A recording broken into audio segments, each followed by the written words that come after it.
Hello again, gamers and gamettes, and welcome to another episode of Not So Hardcore Gaming. Today will be just a solo episode because it's been a while since I just aired one of only me. And don't you worry, Blaze will be back on the podcast at some point soon. But for now, I hope you will enjoy just having me on. So today's episode, we're going to be talking about Skyrim. Obviously, this is one of the most loved games out there, one of the best games out there, and I'm quite excited to talk about it. So I hope you will enjoy it, and let's get into it. So, as the very first thing you do in the game is creating your own character, I'm going to talk about the character customization. Now, there's many different races. I will not care to list them all rather. But each race also has something that it does, like a strength that it has, and that obviously changes the gameplay quite a bit, depending on what exactly you choose to do. Not just that, but they also do look really unique, and is one thing that I always love to appreciate is how much you can customize your character. Because even if it's just cosmetic, it means there are so many different options and you can go weird and wacky and just have a hell of a time. So you've got obviously your first humanoid ones, such as the Nords, whatever else. They are ones I often choose to go because I like to customize my character to look either similar to me or a big, strong bloke who I want to look like, but that's beside the point.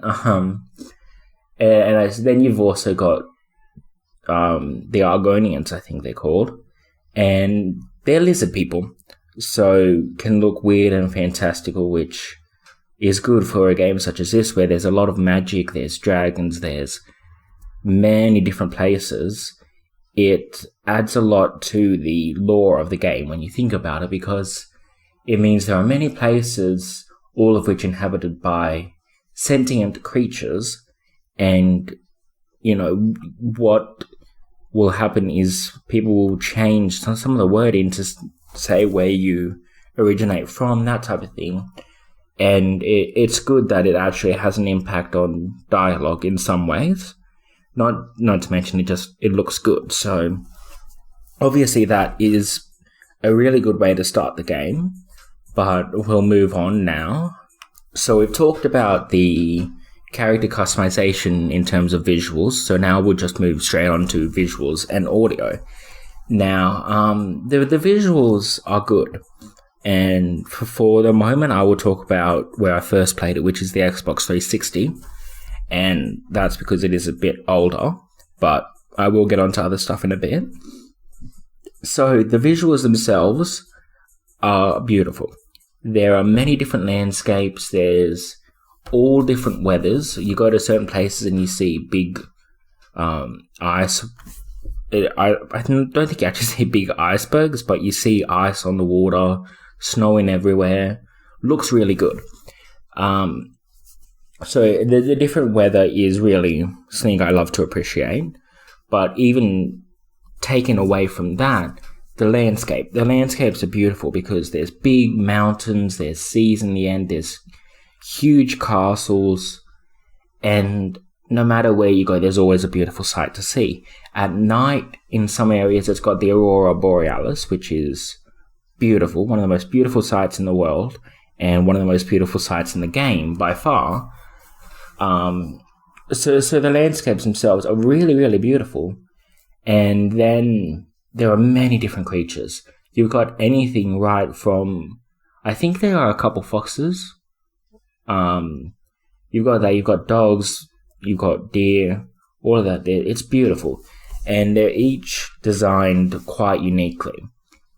Not just that, wherever you choose to go, there will be slightly different wildlife there.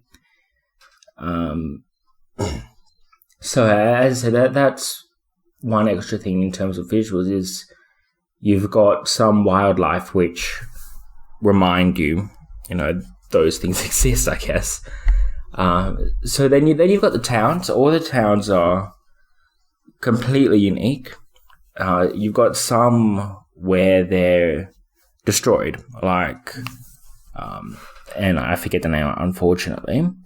Where you first go when you're about to be executed before the dragon attacks, where whenever you go back to it, it's utterly destroyed, so it remains how you would expect it to be. Then you've got something like Whiterun, which is probably about the largest of them, where it's run down in a few places, but for the most part, it looks gorgeous. And then you've got the Jarl's House, whatever else. So the towns themselves have had a lot of work put into them visually, and that adds a lot of character. So moving on to the audio, though, so many different voice actors. First of all, there's hundreds of characters, each with unique voice actors and, by the way, unique personalities. And yeah, it's, as I said, that is an extra thing in terms of audio and visuals, is the sheer amount of people had to have a lot of work put into it. And we'll talk more about the characters later, but back on the audio, the animals have unique sounds, not a huge range of them, but, enough to remind you. And the dragons. Oh, I love the dragons. They look impressive. They fly. They have different fire breath, which looks good, terrifies you exactly how it's supposed to. They each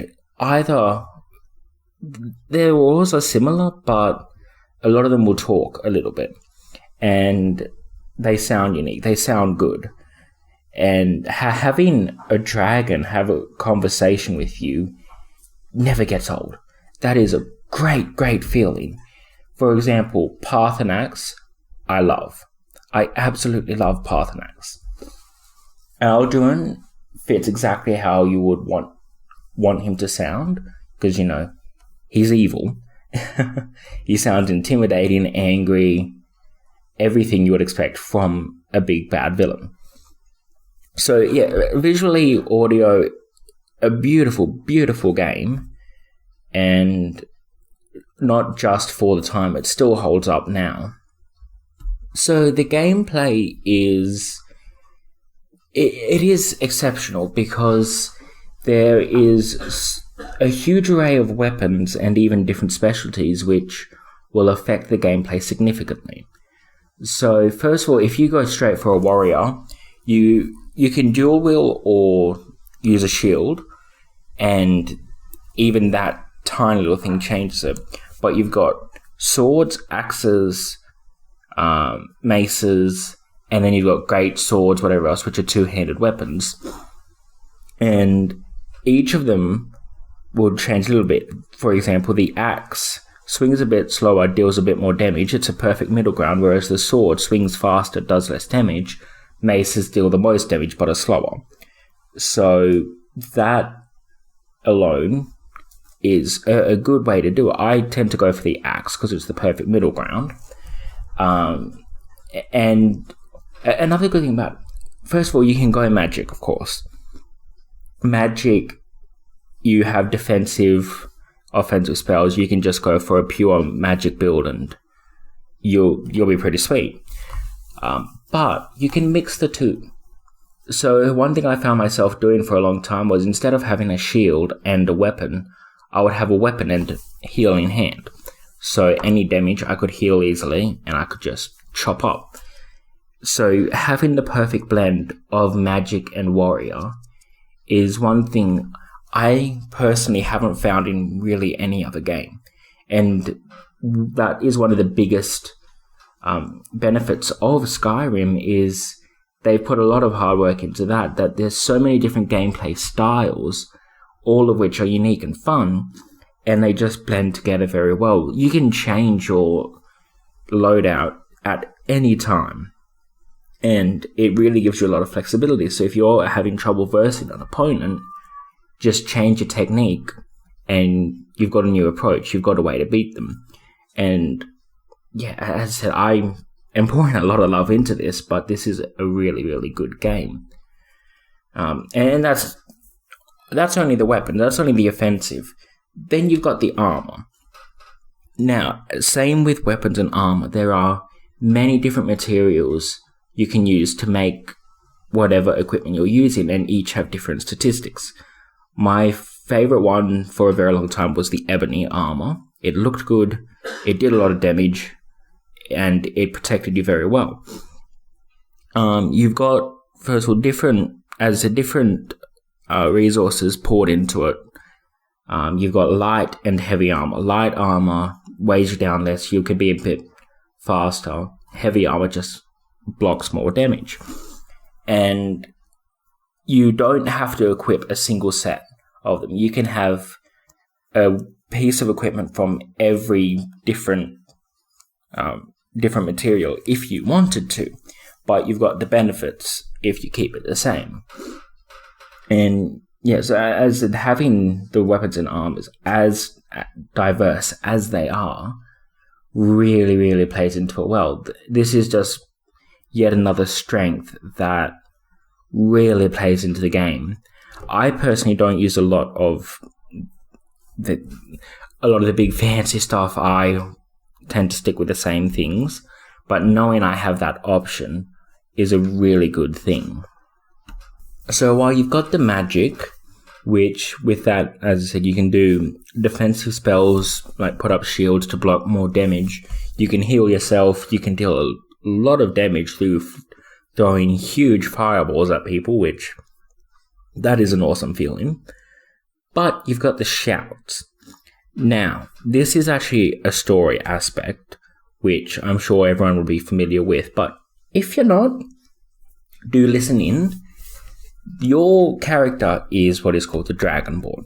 Now, the Dragonborn is just someone who is human but has, I don't know, not DNA, but has assets from a dragon. They call you Dovahkiin, and that just means you're related to the dragons. That gives you the ability to use very powerful shouts.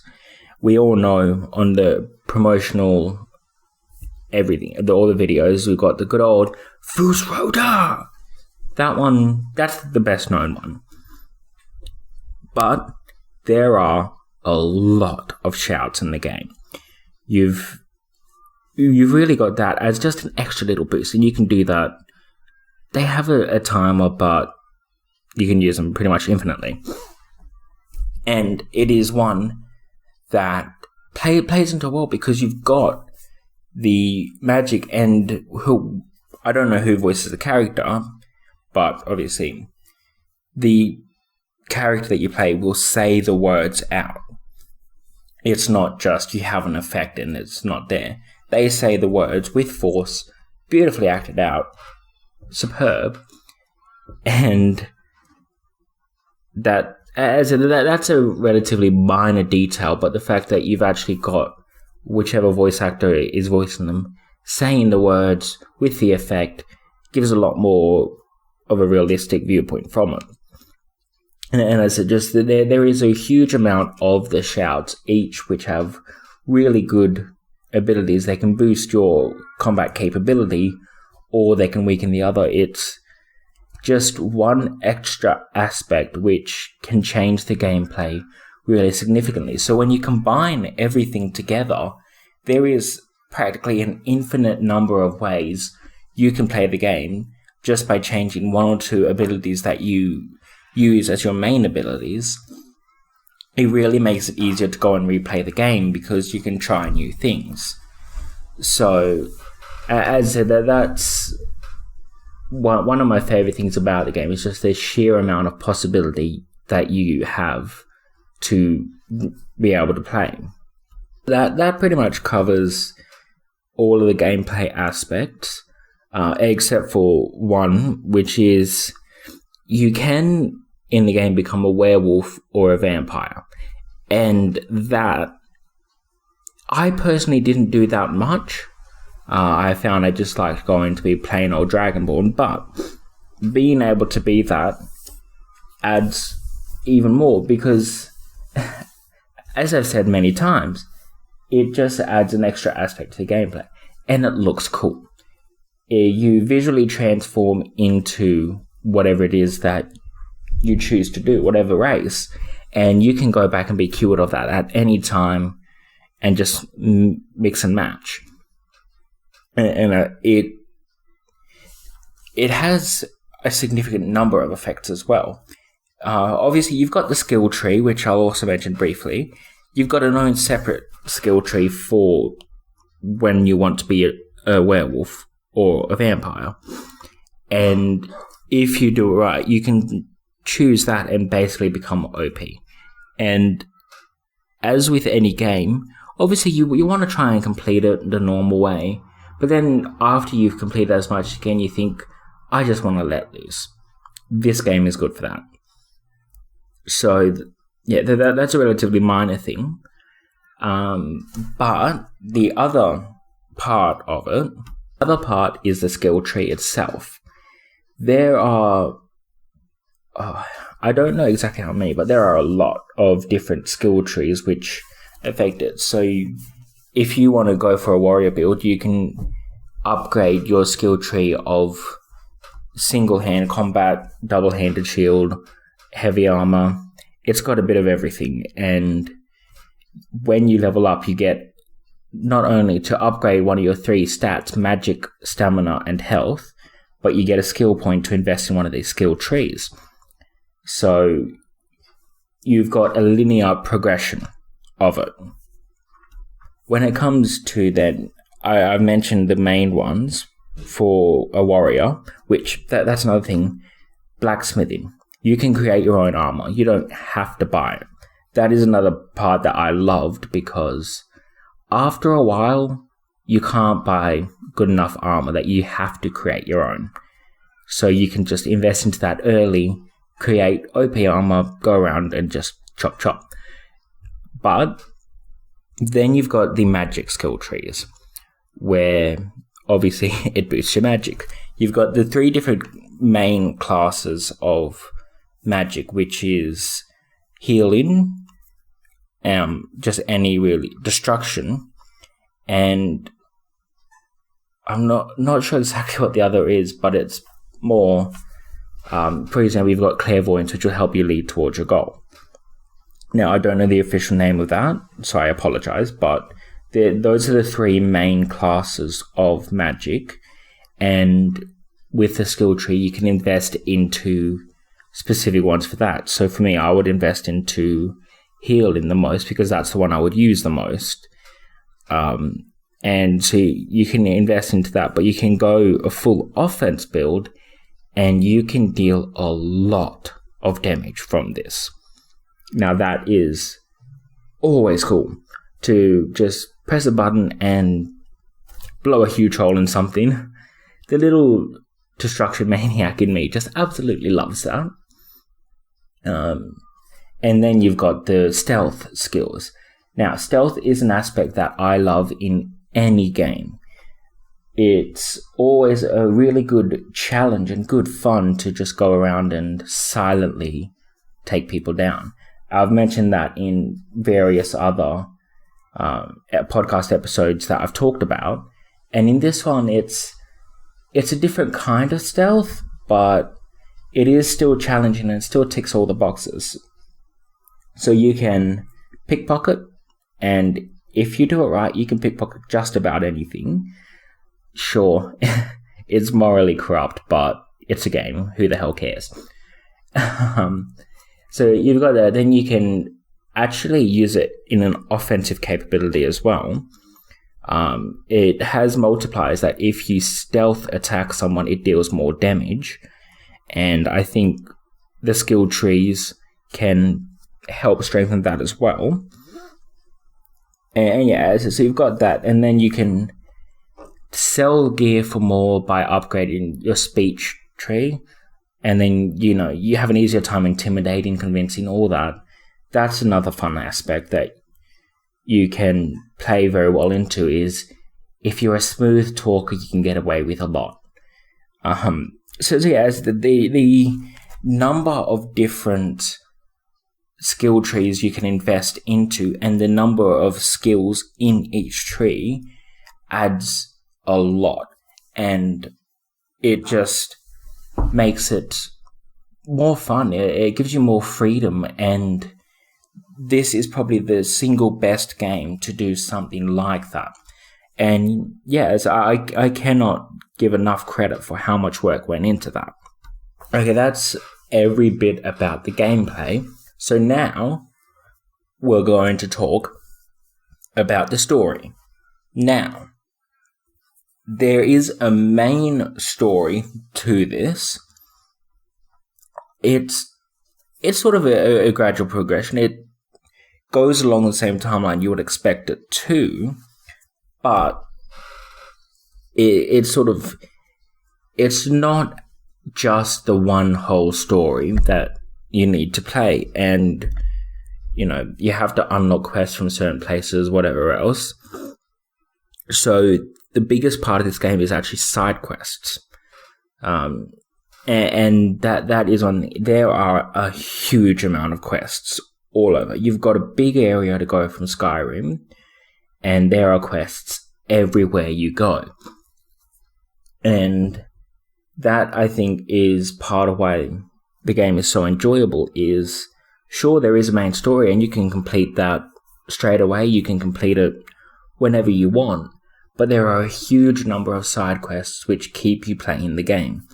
So if you were to just go and do a run of side quests, you go back and do the main story and you have no trouble whatsoever.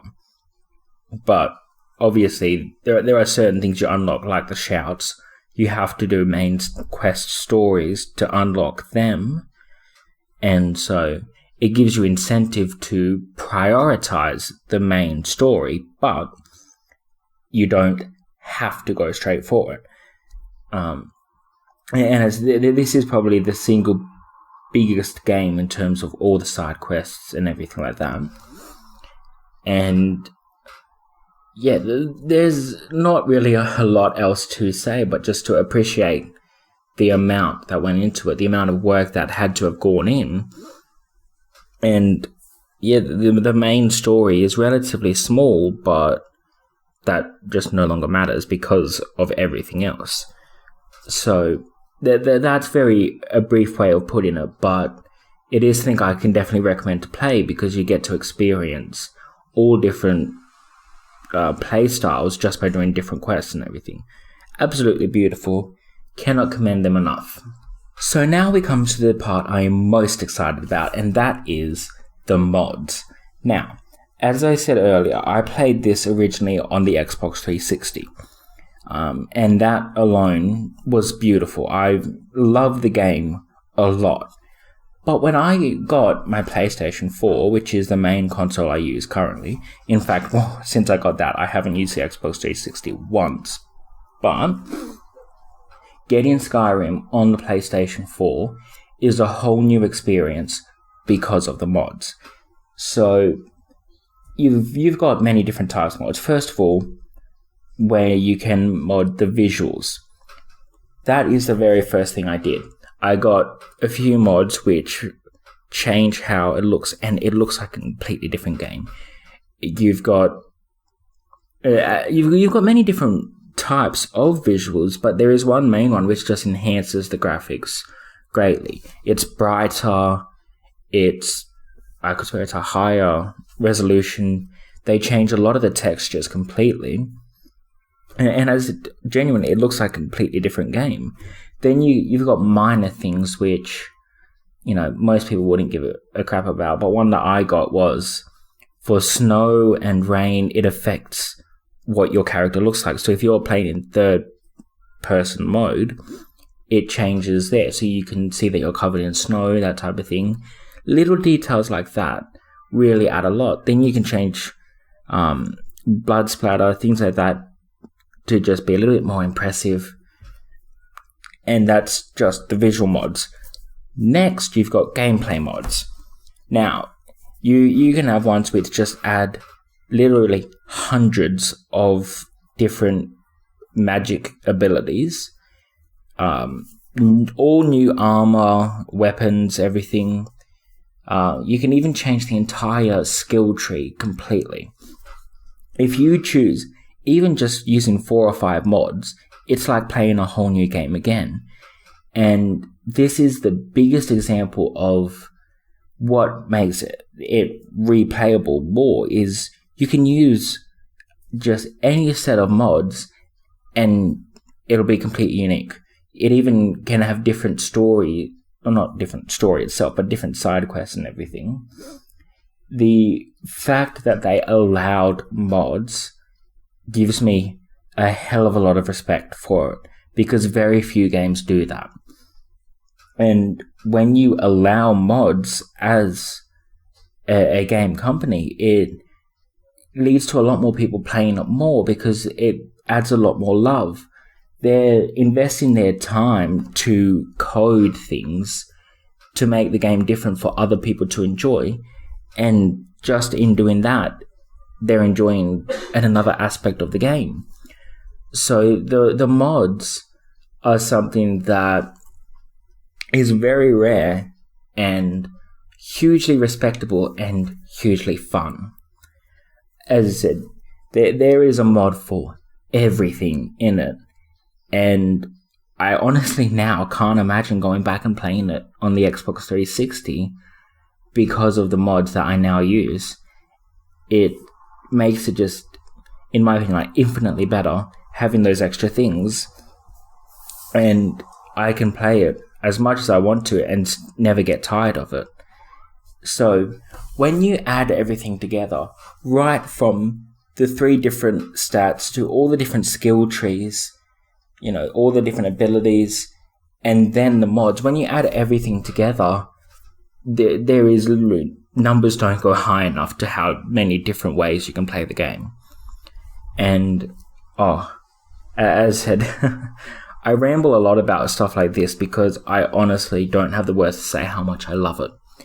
And this game is beautiful in every single way. And that's pretty much everything I can say about the game. Everything has had a lot of love poured into it. It is visually beautiful just as a base game. It's fun. It's unique to many other games that I don't think there could be a single game like it anymore. And this is a game that I cannot recommend enough for everyone to play. There is just way too many reasons to play it and not enough reasons to not play it. So if you haven't played Skyrim, do it. You trust me, you will not regret it. That, I guess that's going to have to be the end. Thank you for joining again, gamers and gamettes. This is episode 11 now. I've been really enjoying doing this podcast, and I really appreciate having new listeners coming in. And I do hope that you will join us again. And with that, this is Not So Hardcore Gaming. I'm Jeremy, your host, signing off.